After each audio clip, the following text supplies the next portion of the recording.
Welcome to Heroes Rising, hosted by Sifu Rafael, a master instructor, public speaker, and the founder of Speaking Prowess. Known for his expertise in empowering individuals through the art of communication and leadership. Alongside him is co-host Jose Escobar, an acclaimed personal development speaker, 18-time published author, and founder of 2 thriving businesses, including the Connected Leaders Academy. Together, they bring you dynamic conversations with world-class entrepreneurs, industry icons, and visionaries. Heroes Rising is your go-to source for wisdom, motivation, and unstoppable growth. Join us and discover the hero within you. Jose, happy Friday, my friend. How's everything going? Fantastic. How are you today? Exceptional, getting better every day. Wonderful. I'm excited to be here. Happy Friday. Happy Friday. So we have 2 incredible human beings that are going to be joining us, Jennifer and Faisal. So welcome. Happy Friday. Happy Friday. You. Happy Friday to you both, all 3 of you. Yeah. So today we want to talk about creating a space of survival, if you will.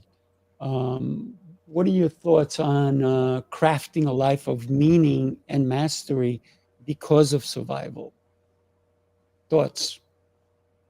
Well, I think that very first thing, if you're having to be in survival mode, then you don't have any other choice but to craft a life of meaning and mastery. That's going to be your go-to. You're going to think, how am I going to get out of this? And how am I going to get good enough that I don't get into this again?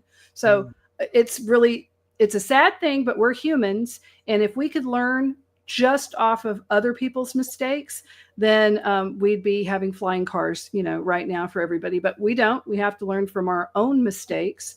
And unfortunately, pain is a good motivator. And anytime you look at anyone super successful, it usually is there was some sort of pain that caused them to have to innovate or have to get into, out of survival mode and into something greater that they knew that was their purpose, their divine purpose that God wanted for them. So, yeah.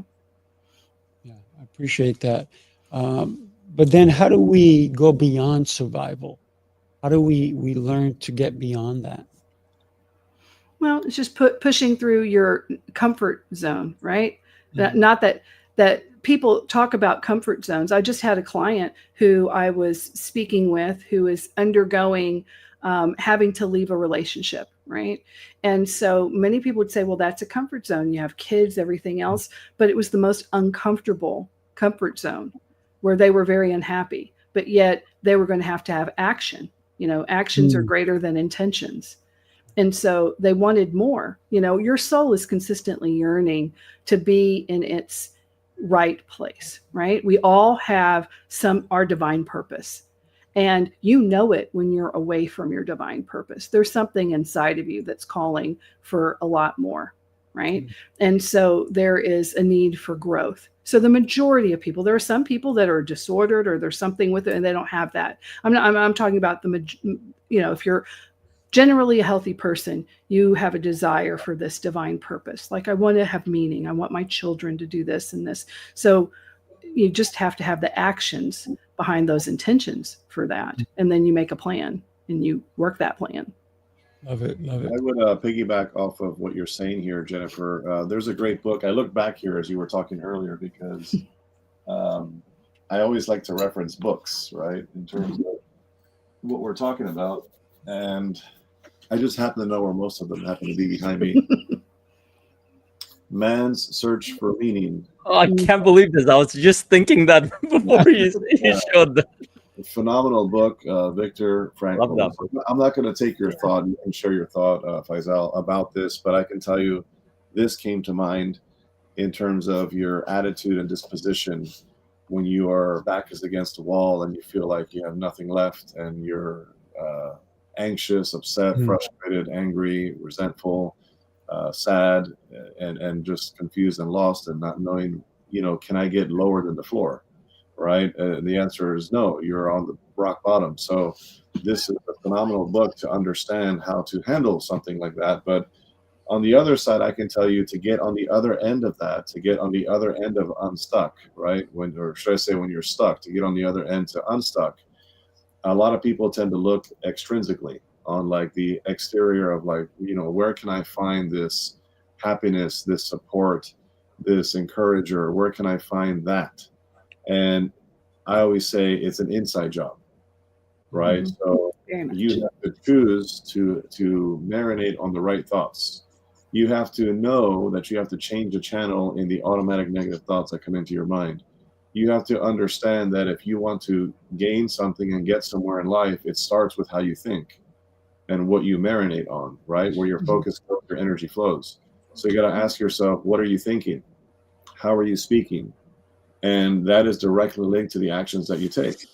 So I think it's just important to know, if you want to create a life that is in alignment with your goals and your dreams and your vision, that's an inside job. It requires intentionality, and it's a matter of living by design, not by default. Mm-hmm. I was in a stuck place once, and I started following this guy called the Barefoot Doctor, right? And so he's this older guy, and he does Tai Chi and all this really interesting stuff. But he did this mantra, and it was, I'm always in the right place in the right time, doing the right things with the right people, getting the right result. And I wrote it down, and I just would say that to myself. And I went into sales calls differently, and I started showing up differently. I had better conversations in a different way.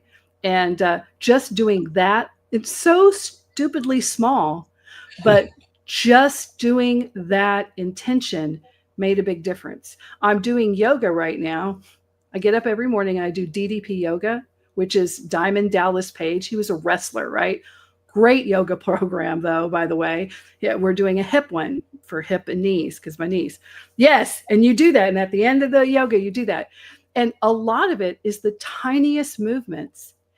And I'm doing it going, and my husband, and he does MMA. He's an expert. Well, he's still a Marine, right? But, not in the Marines right now, but he's doing it with me.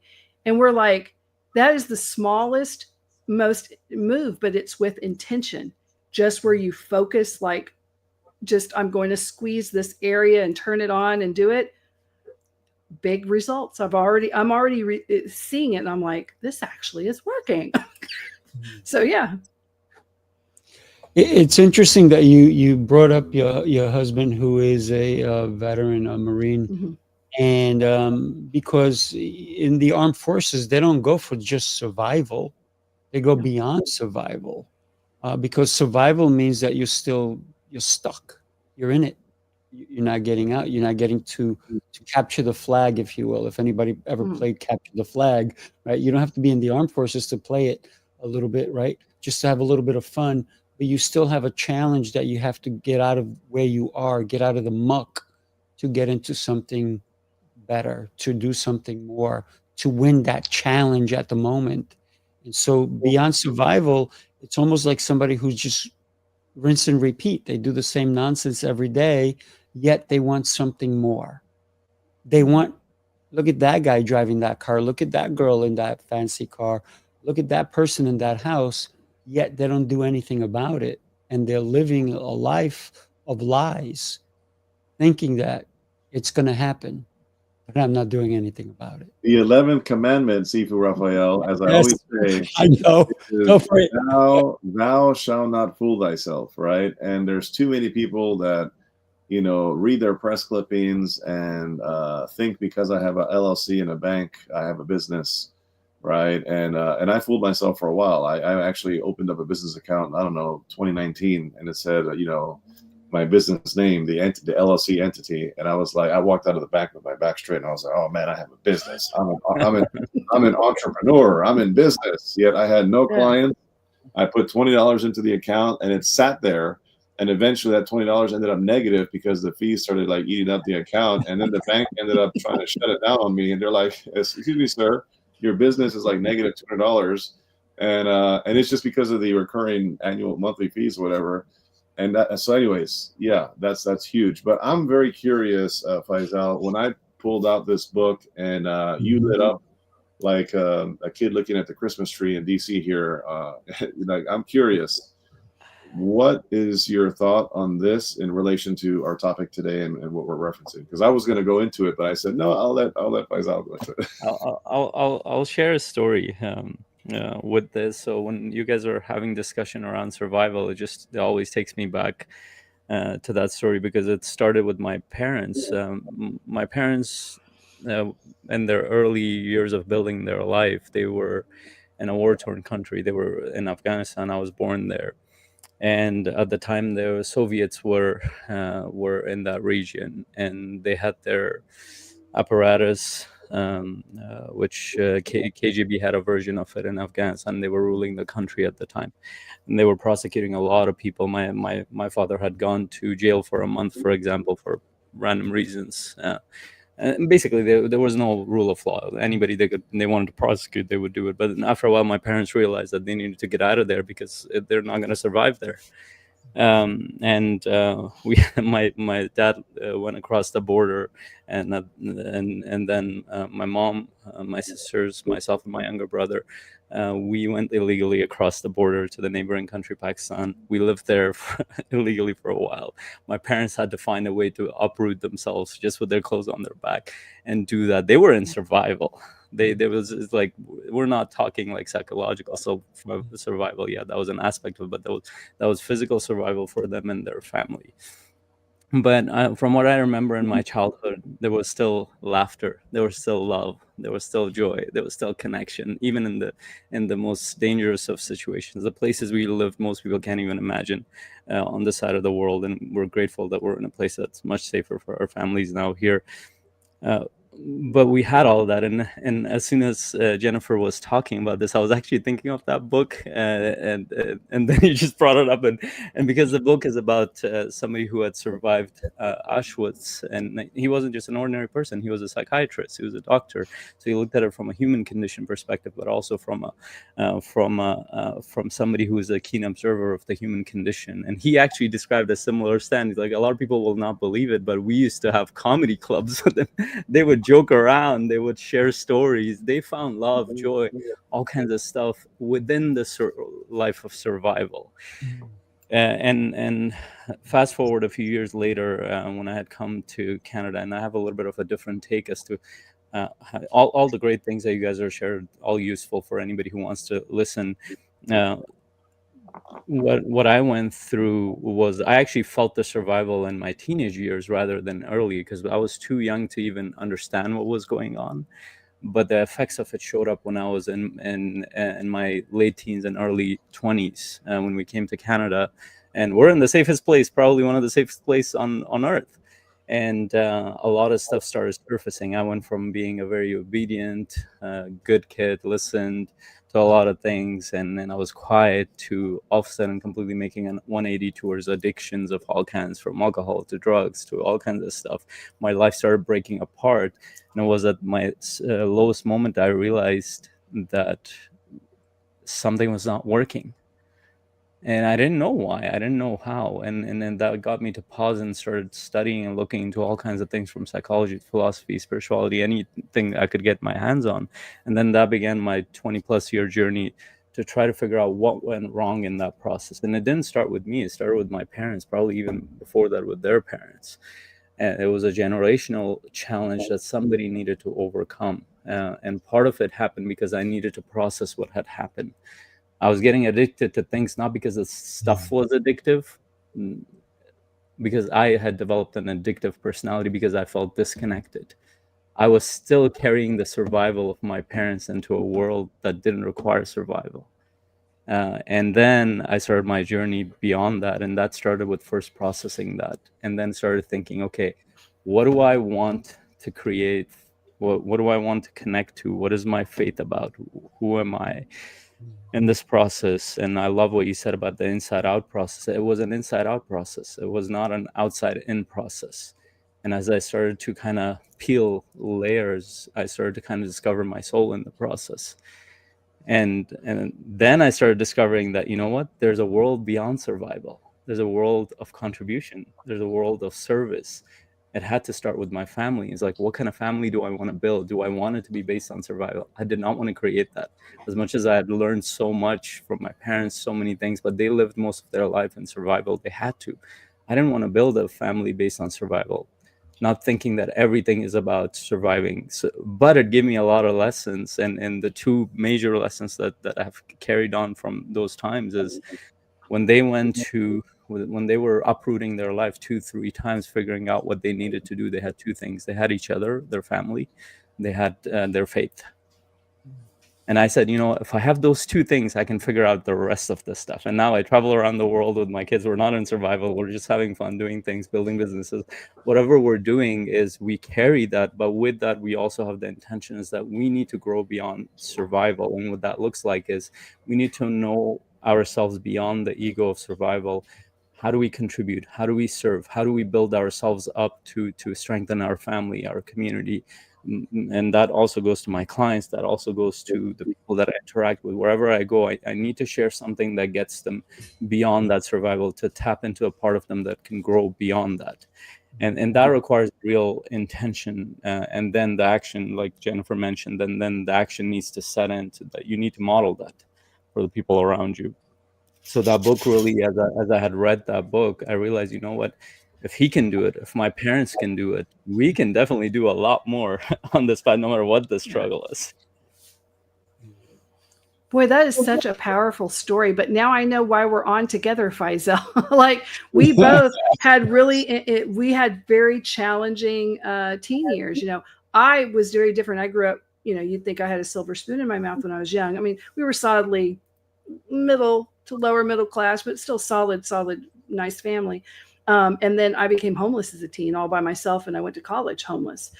And when you were talking about that, how you have to later on process it, even though you're out of it, to get through it, to understand what happens, that's true of so many people, that we will just take trauma and we'll be like, you got to get over it, right? And you will get over it. This too shall pass. It does, but at some point you have to deal with that and understand the lessons of that, so you can appreciate it. There's a good book. I don't have the big shelf behind me, so I can pull the book like Jose has. But he probably has its Tribe. It's about tribes, and it talks about, you had that. I knew he had that. This is it. Yes. Okay. So in this book, Seth talks about war, right? And people talking about going through, having gone through war and developing tribe, and how some people later on will say, you know what, that was the hardest time of our life, but it was the best time of our life. Because during that time, when you're so close to people trying to get food and shelter, the jokes are funnier because they have more weight, because this might be the last time you get to have a joke that day. There was just so much meaning. And it talks about how the rest of the world kind of strips away us from our tribe, and that sort of focus together. So it was interesting that you had went through that in so many different ways, in such different geographic places too. Yeah. Because you will get through it. A lot of people don't think they will, but whatever you're struggling with right now, if you're listening, you will get through it. But there is always a lesson for you, because you just need to remember that life is not happening to you. Life is happening for you. And you have a tremendous amount of agency in your life, in the choices that you make and how you can get through that and what you do, even when you mess up really, really bad, even if it's your fault. Right? Embrace the idea of thinking, what if this was all my fault? I can tell you that when you ask yourself that question and you say, well, maybe it's mostly my fault. Well, if it's my fault, then I can change it. When that light bulb goes off in your head, the sky is the limit for what you'll be able to accomplish. Because I'm going to tell you that even though I was a kid, there were things that were my fault.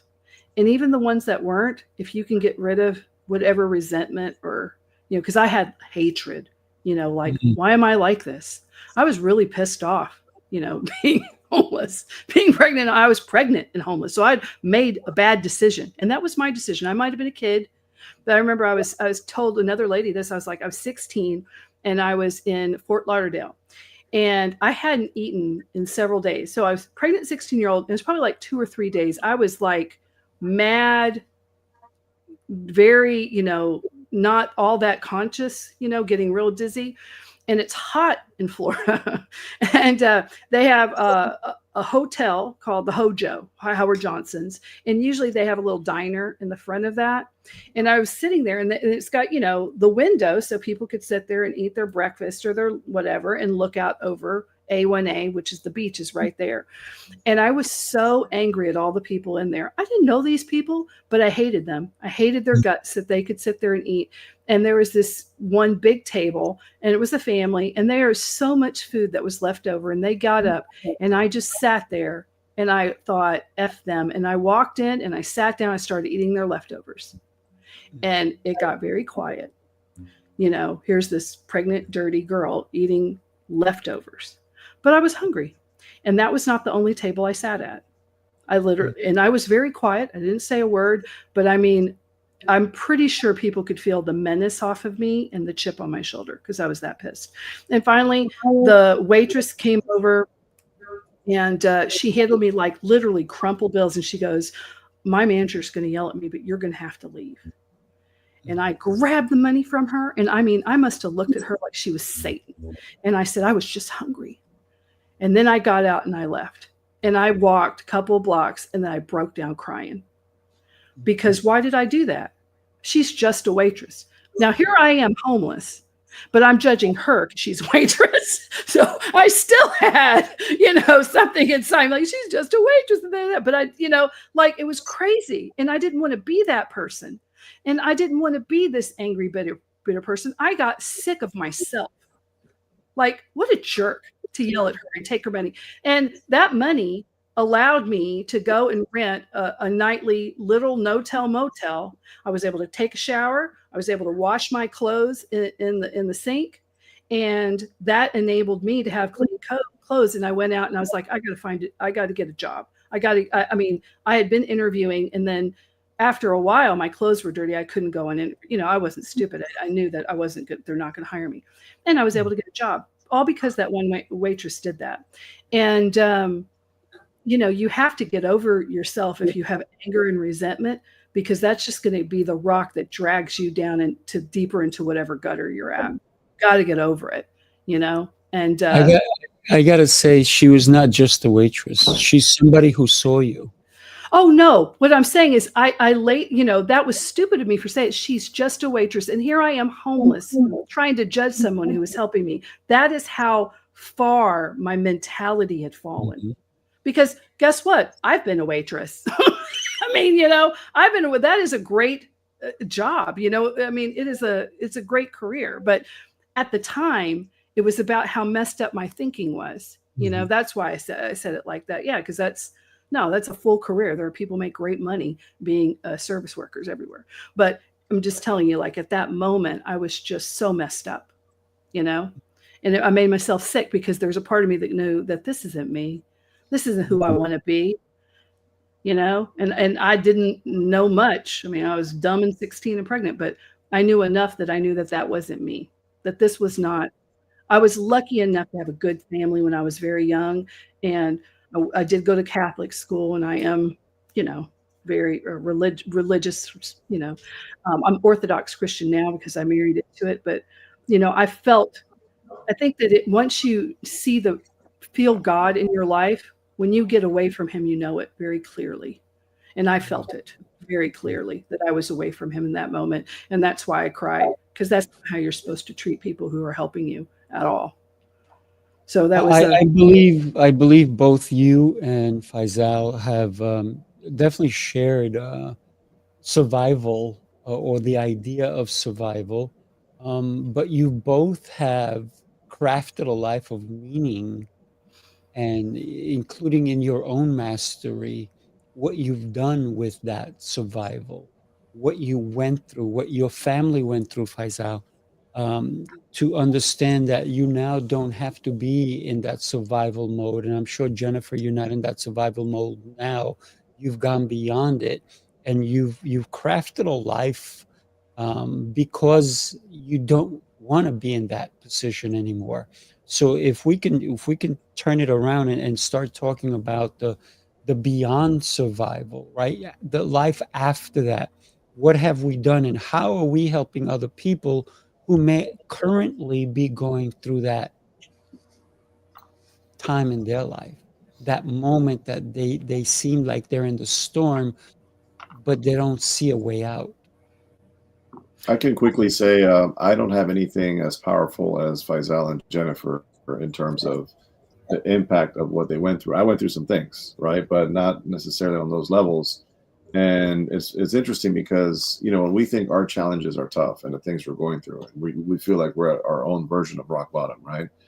And a lot of times when we think like we've had it all, it could actually get worse, right? It could be worse, right? So, and then you want to trade your position with somebody else. I wish I had that life over there. And then you trade, and then you say, actually, I want my life back, right? I'm pretty sure I don't want that. I actually want what I had. I'd rather take that, you know? So it becomes this thing to where you just don't know what people are going through, and until they open up to you and tell you. And I remember in an era where I was lost, I was never addicted to drugs, but I definitely made some dumb mistakes around partying and alcohol, right?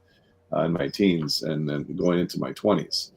And I made a lot of mistakes. And I remember there was this mentor of mine. I used to work at an animal hospital. He knows his name out there. I'm not going to publicly go down that road, but we were friends, we were buddies, and we got really close. And he was like a mentor to me, like almost like an older brother kind of thing. And he had to fire me one day. It got to the point where he had to fire me. And he was like teary-eyed, basically about to break down in tears because he had to let me go because I had already violated the rules for like the 8th or 10th time, where I was like either no showing or showing up late or reeking of alcohol because I partied all night the night before and stuff like that.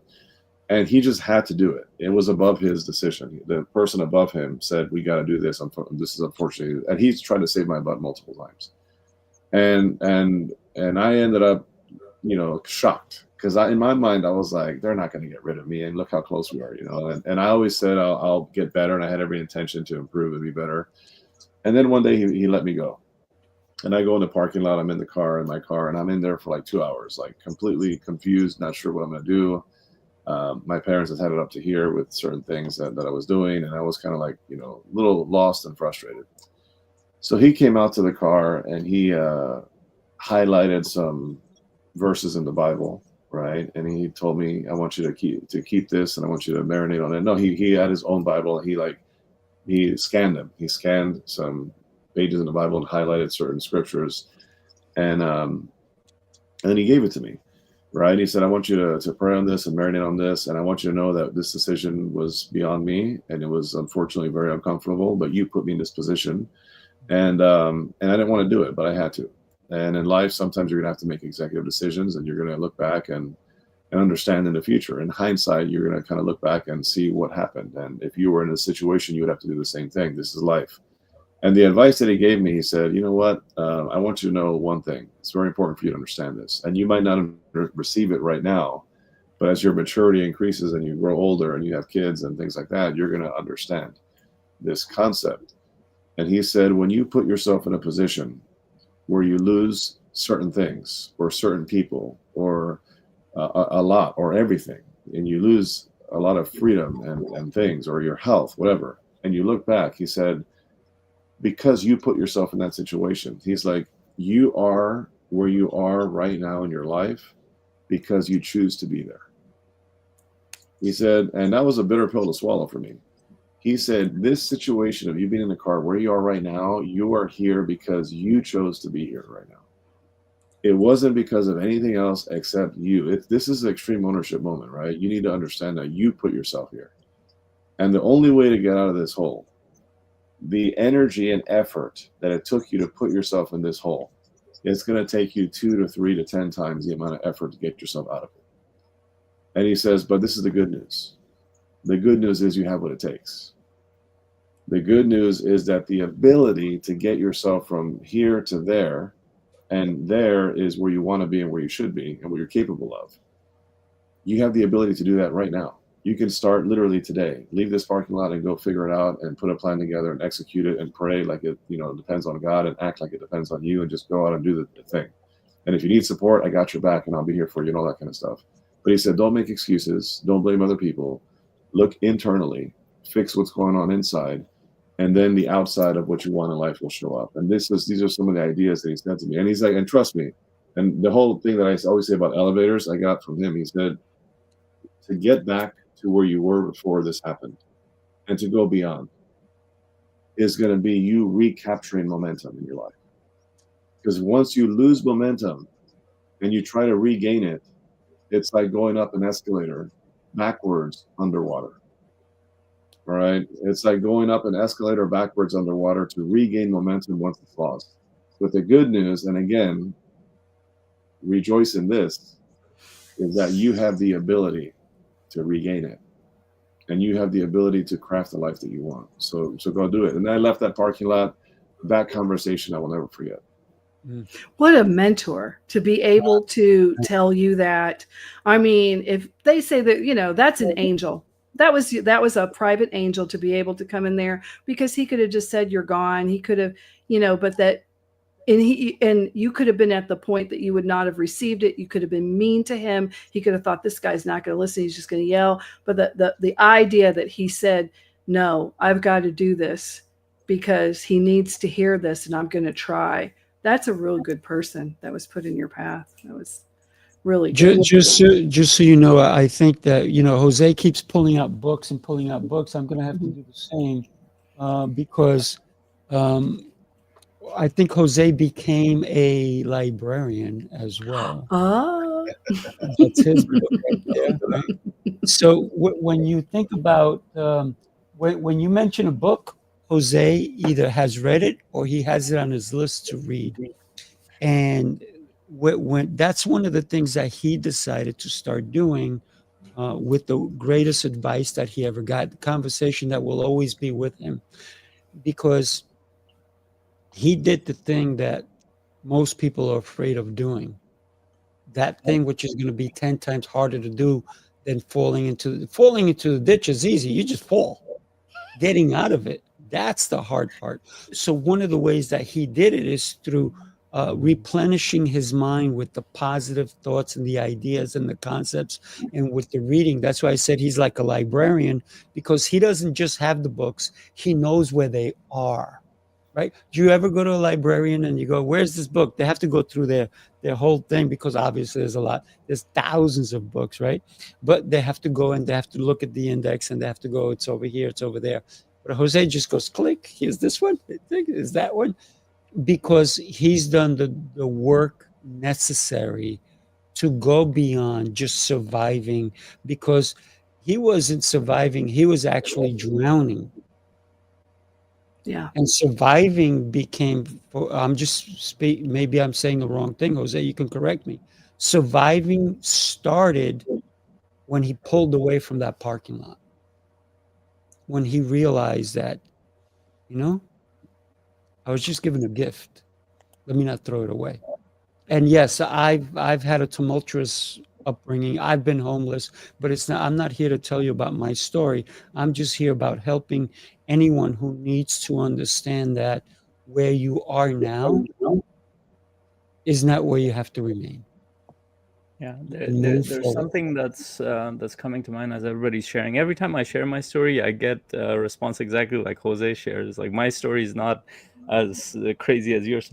Actually, everybody's story is very powerful because our stories are relative to our experience. And I work with people all over the world from all kinds of contexts, different backgrounds, different cultures. What they don't realize is the impact of their own story. And this is one of the things that I help my clients do. And that was the journey that took me out of survival. And it started with this, I don't know which philosopher was it, I don't remember, but it stuck with me, that if you really want to find your purpose, find your contrast. And he went in detail and said that is like, if you really want to find what you're here to do, figure out what you struggled with in your life. And I would bet every person here has struggled with some dominant theme that allowed them to go beyond survival into contribution and service. And then I started kind of going back to my story of what actually happened in there. And I started connecting the dots. And the more I connected the dots, the more I realized how little I knew about my own stories, how little I knew about my own journey.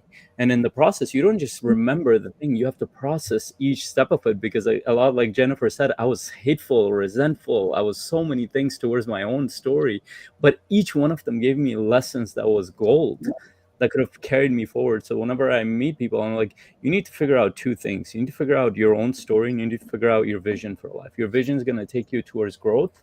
Your story is going to help you get grounded into what matters to you. And so somebody who's sitting there listening, like, I don't have these stories, I'm just struggling, I'm just thinking about these things, and I want to do something. Like, no, you have a story. Go deeper into it, figure out how to make sense of your path, process some of the things that you're doing, and then you will start to naturally develop a vision, and you can amplify that. And through that story, what will come out is something important that you can serve people with. For me, it was my story of addiction. I struggled a lot to try to get myself out, to the point of I was becoming suicidal. Most people around me didn't know that. I remember just a few years ago, a couple of years ago, one of my sisters watched me on a podcast or listened to an excerpt of a video on my page, and she starts messaging me. She's like, "Are you okay?" I'm like, "At least the story worked." I'm like, "What do you mean?" She's like, "I heard you were addicted, you were suicidal, this and that." They didn't know any of this stuff.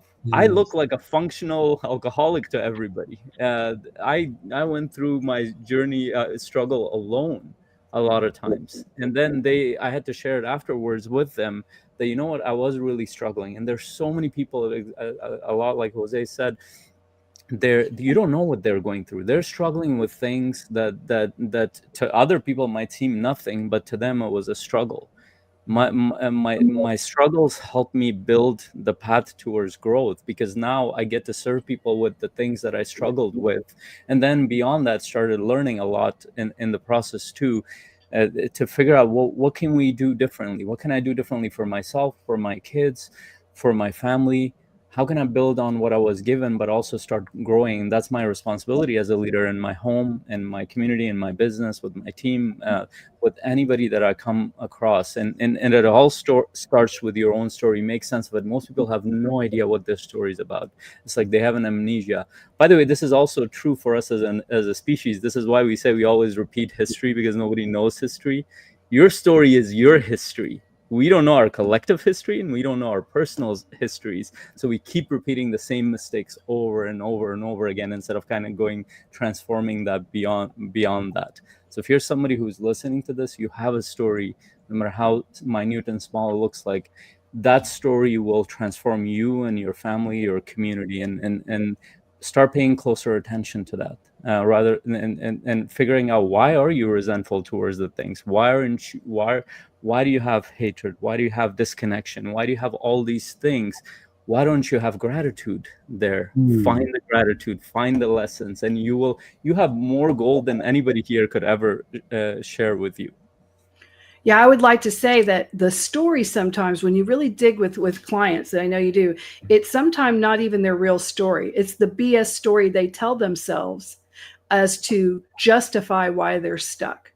And when you start to probe it, you have to have radical honesty and acceptance to say, wow, look at how I've spun this, my story. I was with a cheater husband, and he did this, and he abused me, and blah, blah, blah, blah, blah. And it's this victim story that negates all the choices that someone made to get in it. Now, does someone deserve to be abused? No, absolutely not. I'm not taking that away from anyone, right? You don't deserve that, but yet we can make the choices, right? And speaking of a good book about choices, there was one that really resonated with me, that helped me get to where I'm at and help a lot of people. And it was this, it's not even a book. It's more like a pamphlet. It's like the easiest read. And it's called Who Moved My Cheese by, I think, Spencer. Oh, God, I can't remember his last name. But anyway, it's Who Moved My Cheese. But in it, it asks, yeah, I know, yeah, right. Jose's like, I know he's got it. And in it, they ask the question, because there has a decision needs to be made, and they want to do it, but yet they're very afraid, right? And they don't want to go, because this could happen or this could happen. And we see this in business, we see this in relationships. So I would definitely challenge anyone listening to ask yourself, well, what would I do if I weren't afraid? That is the most, yes, that is the most transformative question you can ask yourself. And I ask myself And as soon as I said that, I asked myself that, and I started jumping off of hills. I started leaping off of cliffs that, yes, this is the best one. Yes. Who Moved My Cheese? I'm going to tell you, that is a great book, because it really talks about how to get through very challenging times, how to go from happiness to when things aren't that happy, and how to move forward, because you're going to fail. Failure is inevitable, but we want to be able to fail forward. Right. And so if you never take any risks, there are calculated risks that you're going to have to take. And you always have to say, am I comfortable? Because there's nothing wrong with comfort. There's nothing wrong by being in a comfort zone if you're truly comfortable, right? Nobody's telling you, well, go make yourself uncomfortable, or you're not a grind set, no. But if there's something goes, yeah, I'm really not comfortable, I'm not happy here. I'm just, what are you? Say it. I'm afraid. Okay. Never let fear make your decisions in life. I've had many, many times where I could have let fear do that.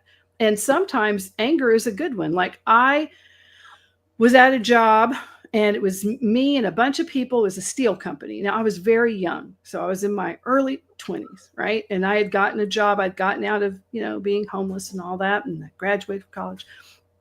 And I was at the steel company, and the boss was terrible. I mean, he would punch holes in walls. I mean, he was a psychopath, right? But back then, you heard about that a lot more. I'm going to tell you, work life used to be real crazy because you could smoke and drink at work. So I'm not a spring chicken. I was when people were smoking, and every office had alcohol in it, and people would drink at work. Okay. It was a very different world. And he had another like 20.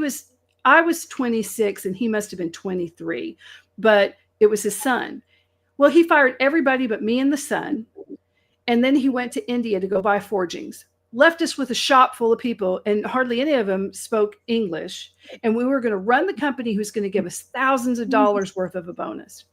We busted our butt. I had to learn accounting. I had to learn a system called ACPAC. That's before Peachtree, when you still had like the green and white CRT. Anyway, it was this mess.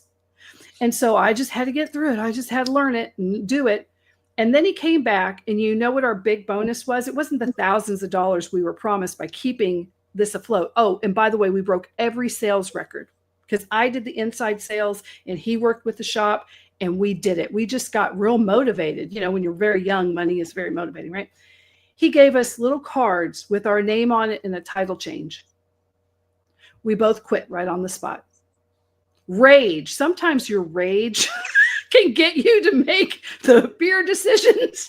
So and then now you have a new thing. So I did rage out and I quit, but it was the best thing I ever did. It started me on the path to be a crisis intervention person for businesses, because then I learned so many skills running this company that my next positions, I leveled up in the career that I was on for that. But I could have gotten angry and stifled all that, and not thought that the rage overrode my fear. But still, had I let fear do my decision, I would have taken that and swallowed it, and it would have been the worst thing I could have ever done. So you have to sometimes, whatever emotion you need to get out of the situation that is not honoring you and your divine purpose, because we all have one. We all have a very deep divine purpose, and you have a divine responsibility to live that out in whatever you do. So if you're an entrepreneur, and I only work with service-based business owners, right?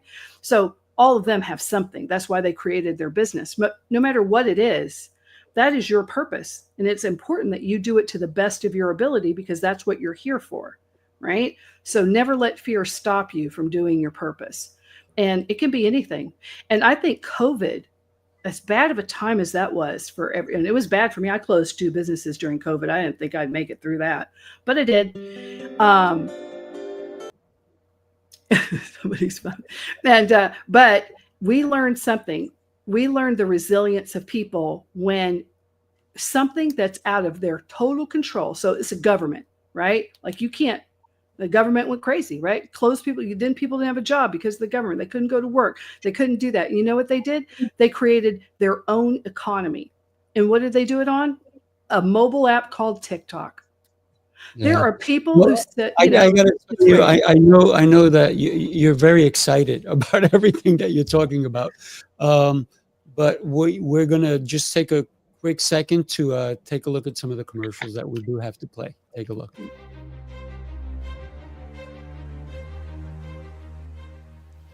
Hi, my name is Jose Escobar, and I'm the founder and CEO of the Connected Leaders Academy.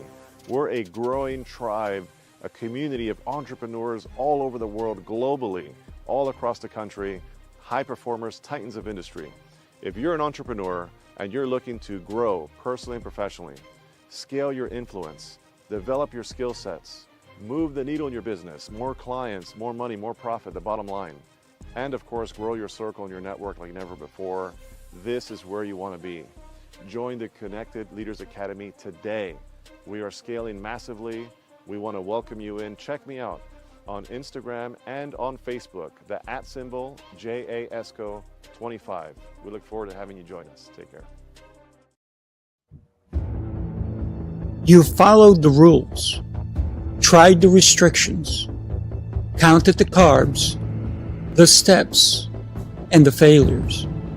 You're not lazy, you're exhausted from doing it all without real change.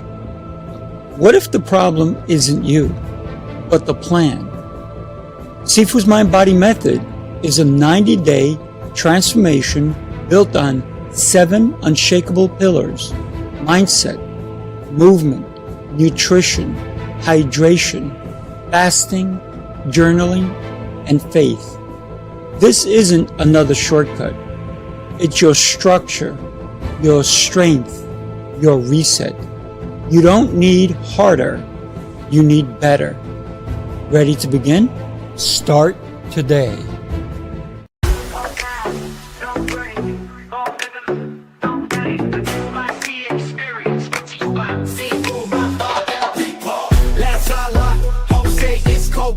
Turn it up, let's go. Turn it up, let's go. Let's go. No time to wait. Bass too loud and the vibe too great. Let's go. Full on fire. Every move hit like a live wire. Let's go. Step in bold. No fear here, just hard to go. Let's go. Lights on blast. We don't hold back. We move fast. Hit the flow, we don't miss. Whole room lit like a first kiss. No cap, no stress, no chill. Just truth, emotion, and will. This is how we speak in steps, no script, just step. Every beat we turn it up and leave that silence in the dust. Let's go, no time to wait. Bass too loud and the vibe too great. Let's go, full on fire. I have to say, Jose, when you went and looked for that book, Who Took My Cheese or Who Ate My Cheese or whatever, what's the name of the book? Oh, you're muted. Okay. You're not muted anymore. Who Moved My Cheese? Who Moved My Cheese? But what book? Okay, let's play a game here. I'm just kidding. What book can Jose not find? Well, speaking of I'm books, excited. the stories that we've heard today are just Oh my very gosh. inspiring, Incredible. very very thought provoking, and they have messages woven into.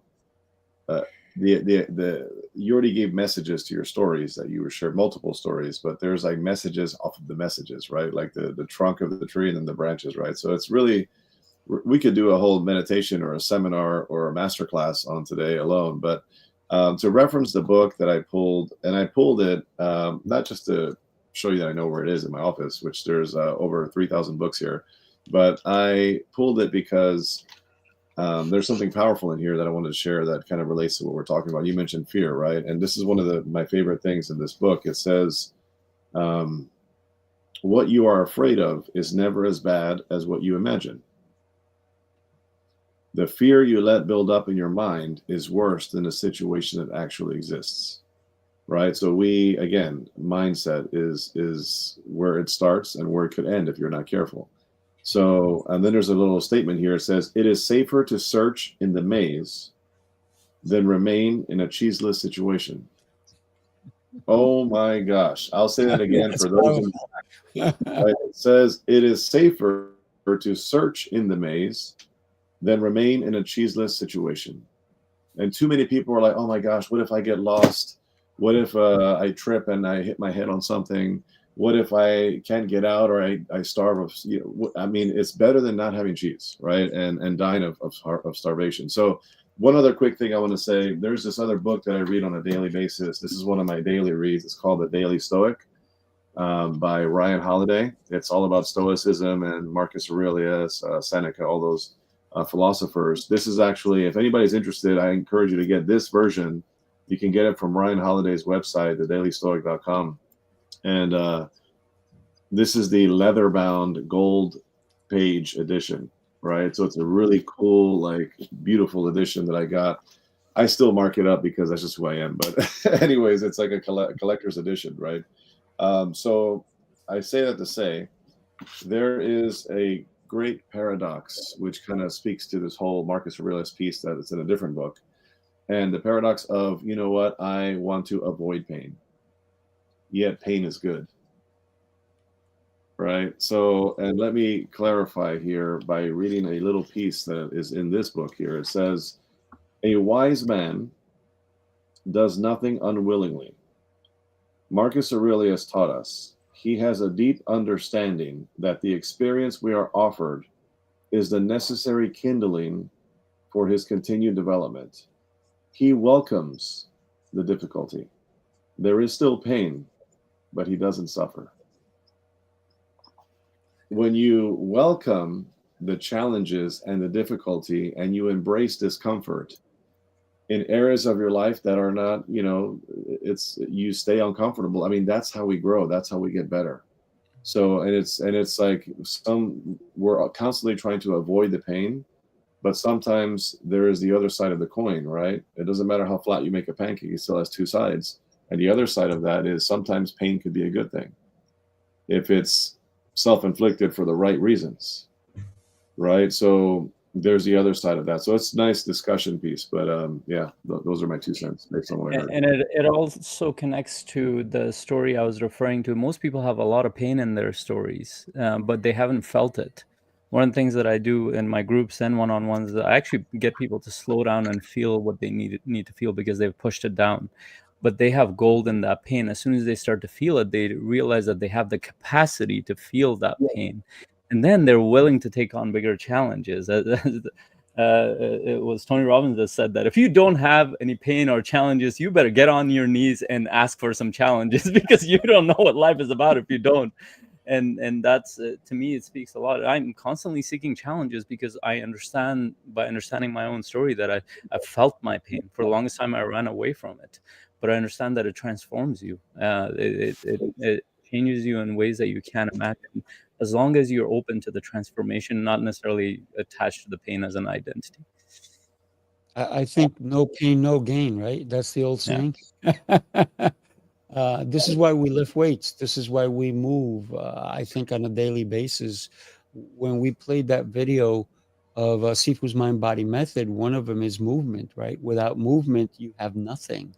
And movement is moving away from the pain. Sometimes we're moving towards the pain when we go and lift weights, because that breaking of the fibers of the muscles is going to build. So you need to break in order to build. So this is why you can't build on something unless you demolish it first. And when we think about structure, when we think about foundations, they have to withstand so much in order to survive. And we don't know what it is until we've gone through it. That's very true. Cents. I would say my 2 cents is pain is just pain. And every mother who's had a child will tell you that, yeah, it's painful, but look at what you get in return. You know, some of the most beautiful things in life come through having pain. And if you can, and many women will say, I didn't know I was that strong. I didn't realize I could be that strong. And their husbands will see it happen. I didn't man, my wife is a strong woman. So yeah, pain is just pain, and you'll get through it. And then you're always greater, you know, in the end, for the most part. My mom is 12 times strong. I could never be as strong as her. I'm the 10th one that caused her some pain, right? Number 10 of those 12. And when you think about it, and this is why I always, especially when I'm teaching youngsters and little girls, and they're like, he's stronger than me. I'm like, no, you have girl power. You have something that a man will never have. something that we may not even experience, you have. So I try to empower. It's not me empowering them, but showing them how they are strong and they're worthy, and they should never count themselves out and ever say that they're weak. Right? Yeah. Jose has how many daughters? 4? 3? 3? 4, because you know, 7 is the lucky number. I'm just saying that out loud, Jose, and hopefully Katie listens. Say, wait a minute, am I pregnant? But so he's got 3 beautiful daughters, and they are so yet beautiful, but beautifully different. And he can tell you that because I've met them, and each one carries their own different strength. And so do his sons, right? He's got 3 sons, so he's got an even split. So somebody has to come in there and break it up, Jose. Just saying. So, and when you think about carrying yourself through life, you have to find that inner strength that no one else can do for you. You have to carry it yourself. That's where the true survival comes in, because nobody can survive for you. You have to do it yourself. Yeah, there's no what is that saying? There's no elevator to the top. You have to take the stairs. So you just got to do it. I remember when my aunt died, her granddaughter came up and was telling a story. My aunt was a very strong woman, had 8 children, and her granddaughter said, when I had MS, I waited to call grandma because I had 2 toddlers, and she was always so hardcore. And so I waited to call her, and I said, you know, I've been diagnosed. I have multiple sclerosis. My aunt, who's my godmother, she goes, well, you can't go to pot. You got those husband and kids you got to take care of.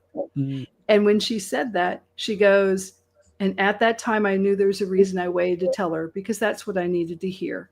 I can't go to pot. I've got these kids and I've got this husband, and that's what I'm doing. And I'm doing okay. And she's still doing okay. So yeah. Yeah. So well, I have 3. I'm going to let one last. You can finish, but then afterwards we're going to finish the show. So I'm going to give everybody 45 seconds. So go ahead, Faisal. Thank you. Yeah, I was just gonna say I have 3, but since Jose has 6, that gets me inspired. We were thinking about 4th. Now it's for certain. You got to catch up to Jose. I got to catch up to Jose here. I would say if you're looking to figure out what you're here to do, you're here for a purpose. I don't say that lightly, because I struggled that for a long time. And every person who is interested, who sees that they're here for a reason and they need to do more, they need to serve more, they need to show up better, they need to grow. There's a way to figure that out, and that's an exploration process. That's like Jose mentioned, that's an inside process. And if you want to be guided in that process, let me know. Reach out to me, because once you figure that out, all the other pieces start to come together. Whether it's a business you're building, a family you're building, a community you're building, an organization you're building, all of it comes together. But that exploration can be painful for some people, and I've had guides on my path that helped me do that, and that's what pushed me towards this path, because it completely changed my life. So if you're looking to find your purpose, your vision, and start to build a path forward that you would be proud of, and also leave a legacy that matters, then definitely reach out to me. Awesome. Definitely reach out to Faisal. He is an incredible human being, and this is his 2nd show today with me. He was on my previous show. He was we're gonna have to set a record next time. We'll have to go for 3 in a row. He was on my previous show, Speaking Prowess. So thank you for that, and definitely reach out to him. You can take out your phone and click on that QR code. That's his information, and his website is going across. Jennifer, you're up, my friend.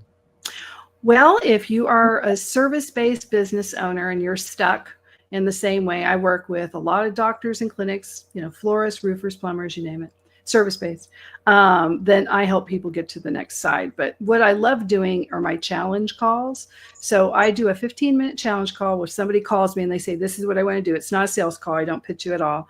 And I guarantee that I'll give you $10,000 worth of value. I'll give you at least a start of a plan where you can get to the other side. And I love doing that. It's my jam. It's what I was meant to do. And I'm always excited to do it. And so just go to superclinicproject.com and click on my picture. And I've got a lot of free stuff too. I've got a free school with a lot of things and worksheets on it, you name it. Awesome. Definitely reach out to Jennifer. She's an extraordinary human being. And now we go to my co-host, Jose.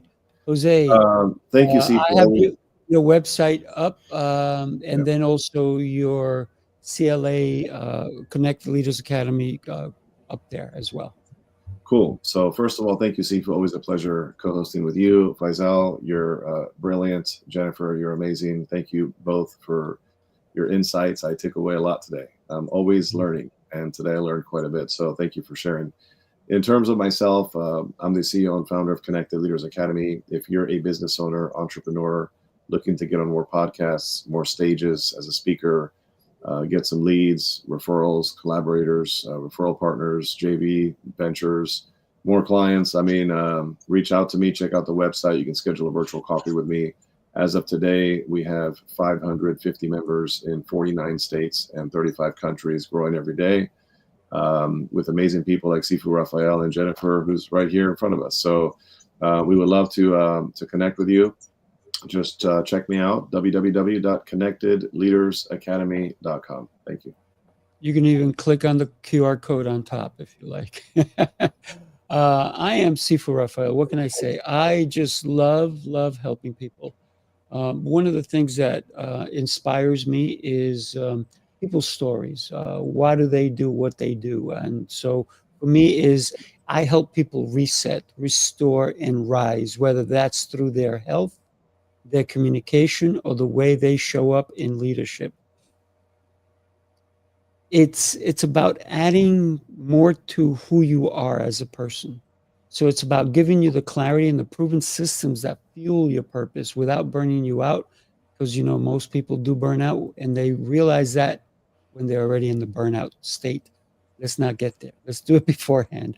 So I'm here to serve you by helping you unlock the discipline, energy, and mindset that already lives inside of you, so you can show up stronger for your family, your mission, and most importantly, yourself. So that's who I am. Do me a favor, share the show with everyone, because this show had so many golden nuggets and even silver ones and platinum ones that you need to share with people. So share it. And if you watch this on the replay, hit hashtag replay. Tell us what you thought, because your opinion matters, not just to us, but to your family. Don't forget them too. So thank you, everybody. Have yourself an exceptional rest of the day. And for those of you who want to hang out on the panel, once we say goodbye to everybody, we can chat quickly. All right. Have a beautiful rest of your day, everybody. Take care. Thank you all. Great to see everyone.